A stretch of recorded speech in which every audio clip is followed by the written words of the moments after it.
I am Kyle Rivers, Angel Spiritual Assassin number 888. Satan's strategies against you, that we would not be outwitted by Satan, for we are not ignorant of his designs. 2 Corinthians chapter 2 verse 11. One of the most sobering facts about life is that all humans have a supernatural enemy whose aim is to use pain and pleasure to make us blind, stupid, and miserable forever. The Bible calls him the devil and Satan, the deceiver of the whole world. The accuser, Revelation chapter 12 verses 9 to 10, the ruler of this world, John chapter 12 verse 31, and the God of this age, 2 Corinthians chapter 4 verse 4.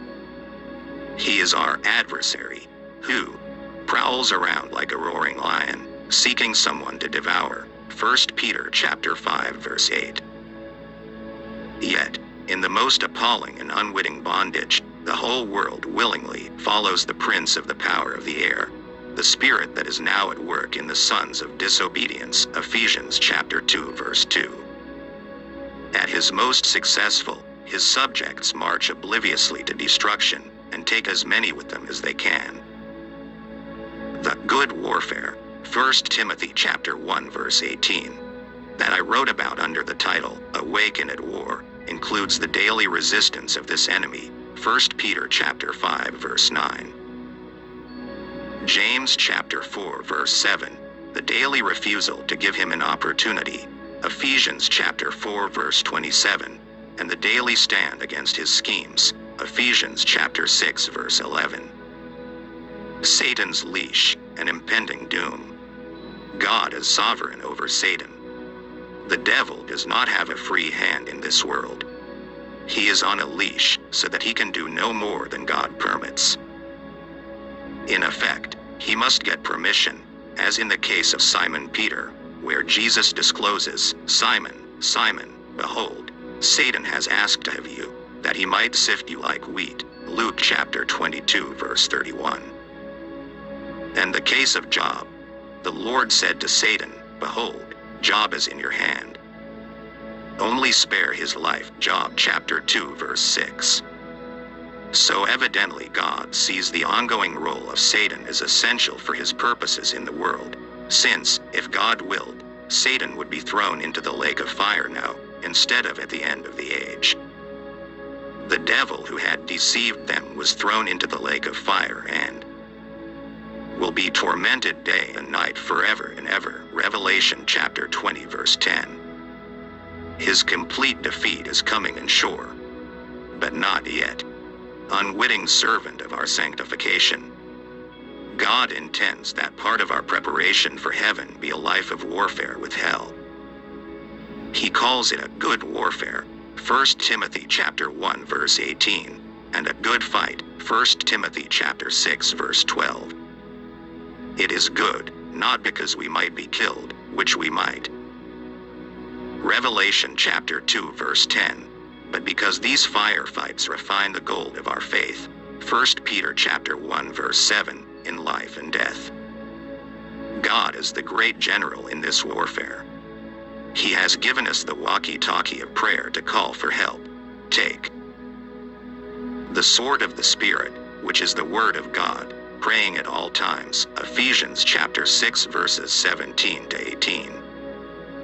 He sees behind enemy lines and knows exactly the strategies that will be used against us. He has written them down in a wartime manual so that we would not be outwitted by Satan. The reason we will not be outwitted is that we are not ignorant of his designs, 2 Corinthians chapter 2 verse 11. Primer on Satan's strategies. If you need a refresher for what those designs are, here is a summary. May God make you a mighty warrior. May he train your hands for war and your fingers for battle, Psalm chapter 144 verse 1. Satan lies and is the father of lies. When he lies, he speaks according to his own nature, for he is a liar and the father of lies, John chapter 8 verse 44. The first time Satan appears in the Bible in Genesis chapter 3, the first words on his lips are suspicious of the truth, did God say, "You shall not eat of any tree in the garden"? And the second words on his lips were a subtle falsehood, "You will not die." John says that Satan has nothing to do with the truth, because there is no truth in him. John chapter 8 verse 44. We are dealing with the essence of falsehood and deception. He blinds the minds of unbelievers. The God of this age has blinded the minds of the unbelievers to keep them from seeing the light of the gospel of the glory of Christ. 2 Corinthians chapter 4 verse 4. So he not only speaks what is false, he hides what is true. He keeps us from seeing the treasure of the gospel. He lets us see facts, even proofs, but not preciousness. He masquerades in costumes of light and righteousness. In 2 Corinthians chapter 11 verses 13 to 15, Paul says that some people are posing as apostles who are not. He explains like this: even Satan disguises himself as an angel of light. So it is not strange if his servants also disguise themselves as servants of righteousness. In other words, Satan has servants who profess enough truth to join the church, and from inside teach what Paul calls doctrines of demons. 1 Timothy chapter 4 verse 1. Jesus says they will be like wolves in sheep's clothing. Matthew chapter 7 verse 15. Acts chapter 20 verse 30 says they will not spare the flock, but will draw people away to destruction. Without God's gift of discernment, Philippians chapter 1 verse 9, our love will be suckered into stupidity.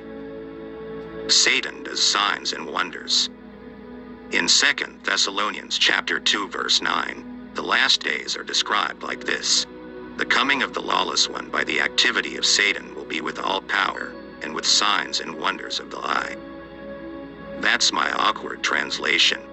Some translate it with false signs and wonders. But this makes the signs and wonders look unreal. In fact, some people do say that Satan can only fake miracles. I doubt it. And even if it's true, his fake is going to be good enough to look real to almost everybody. I am Kyle Rivers, angel number 888. May God be with you all.